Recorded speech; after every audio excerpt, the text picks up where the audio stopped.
Well, hello everyone, I'm Nick, I'm convener for the BSUH LGBTQ network, and we thought it was useful to put 40 or 50 slides together to give you some of the data, and then Neil made me cut it down to just a handful, so you'll be pleased to know it is really quite quick.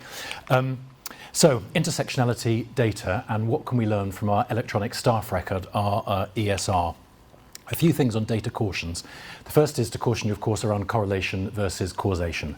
So, for example, I had an interesting discussion with NHS Digital about whether across the NHS generally, LGB people are having higher levels of sickness absence or higher levels of mental health related sickness absence. And understandably, they were cautious about publishing that sort of data because of the conclusions that might be drawn. So we're still working with them on that. But it may be, for example, you have a particular group that's overrepresented, let's say in bands 1 and 2 in housekeeping roles who have higher sickness, and therefore it would be wrong to draw the conclusion it's that group has a higher sickness. So causation versus correlation. It is important to note that nationally our electronic staff record, ESR, records sexual orientation but not gender identity, and that's a message we keep passing up nationally to the NHS and through Stonewall to see whether they can do something about it. Also to caution that the data I'm about to present is based on what we call whole time equivalents, WTEs, rather than headcount. So what that means in practice is you've got two part-time, two half-time members of staff. That's 2 members of staff, headcount, 1 whole-time equivalent, WTE. So there's a question about whether for this sort of inclusion data, it's more relevant to look at headcount, because of course 2 part-timers represents 2 employment decisions, 2 selections, or whether it's more appropriate to look at whole-time equivalents. So for example, we know that a lot of our protected characteristic staff are in part-time roles or sort of marginalised those bits of the organisation, and in that case it may be more appropriate to factor in the WTE bit. So there's probably no one right answer, but it is just a caution, it's WTE, not headcount. Excitingly, there is a new sexual orientation category in ESR called undecided other, and looking at the data up to August 2019, 1 person has selected that. But it is important that the drop-down menu options that we get on ESR often don't reflect the reality of how we choose to describe ourselves, and so that may be contributing to why people are preferring not to say or choosing not to submit data at all. And lastly, I'm conscious of the audience. You'll know more about statistics than I do, so please be gentle. So, how many LGB plus staff do we have at BSUH? That includes the 1 undecided other person, but excludes trans and non-binary staff. This is a graph that you may have seen before. Electronic staff record from April 2010. This is looking at the proportion of LGB plus staff of defined and disclosed. And I'll come on to exactly what that means. So we did pass an interesting milestone, positive milestone, about a month ago with the highest proportion of LGB staff than we've had since data recording for sexual orientation began in April 2010. But what does defined mean and what does disclosed mean? So if this is our whole workforce, we've got 5,300 whole-time equivalent staff who identify as heterosexual. We've got 346 who identify as gay or lesbian. That's now 1 category in ESR. We've got, say, 1 person who's identified as undecided other. We've then, there they are. We've then got over 1,000 staff on whom ESR does hold data, but who prefer not to say what their sexual orientation is. And then we've got 754 staff, whole-time equivalent, on whom ESR holds no data. And these are generally the staff who've been with us longest. In other words, they were recruited before we started gathering this data as routine. So statistically, it's an interesting question when you're asked what's your proportion of LGB staff, whether you include the prefer not to say and the undecided the people on whom we have no data in your denominator, or if you take it out.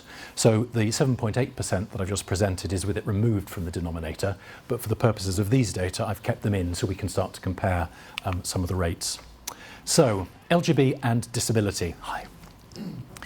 Interestingly, and this is looking at the proportion of our staff, heterosexual versus LGB, twice as many LGB staff identify as disabled than those who don't.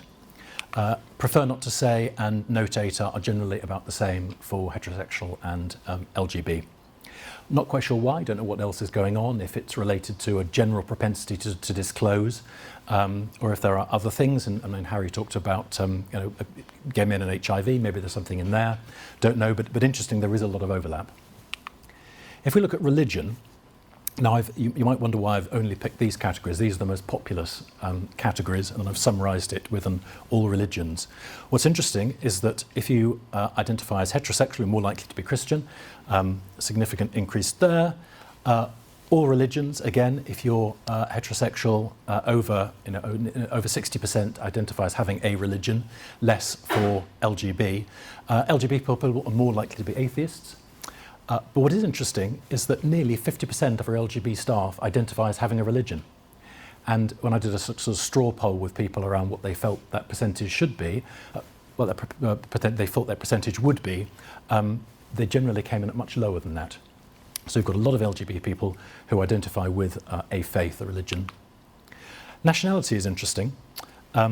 So if you add in non-UK and non-EU, so the proportion of non-UK, LGB and heterosexual are about the same proportion, but there does seem to be a difference.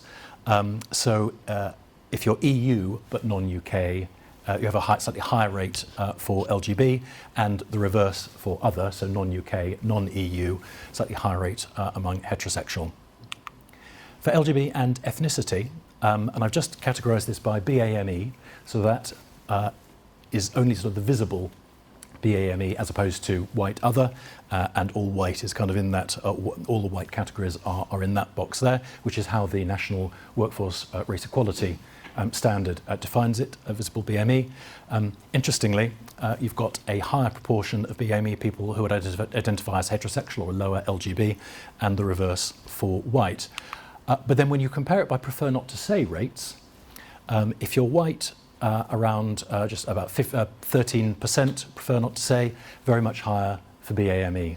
So it picks up on some of the things I've read that you've written about the difficulty in disclosing and the cultural issues that are going on. Age, one of the questions I was asked when we had our network quarterly meeting earlier this week was, is there a difference by age in whether or not you prefer to say or prefer not to say? This is our split. Of course, if you're up here in the 66 to 70 years or the under 20 years, very small numbers, so there may be an issue about statistical validity. I don't know, does that look like an increase in the prefer not to say by age? Maybe a little bit, but there could be other stuff going on. We certainly know from the national data that that's true.